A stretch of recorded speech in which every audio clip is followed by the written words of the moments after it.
তারপরে বিয়ে শাদী করছে, আর সবাই একই অবস্থা।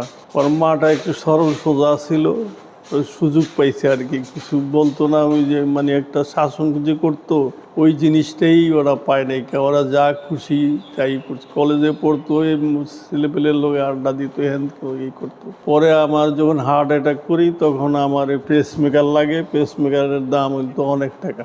ওরা পয়সা করি চাই, ওরা পয়সা করি দিতে চায় না। পয়সা করি না দেওয়া না, তখন আমি বাড়ি বেঁচে আসে আমি আর একটা পেস মেকার 3টা লাগাইছি। ওরা বিয়ে শাদী করছে সবাই।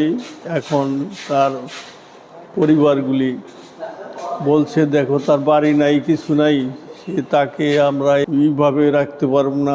এখানকার ঠিকানা নিছি, ঠিকানা নিয়ে যে এখানে আসছি। 2 বছর হইলো আসছি, তো কেউ আসে না, কোনো যোগাযোগ করে না, কিছুই করে না। তো আমিও না একলা এখানে ভালো থাকি, নামাজ রোজা করি, আল্লাহ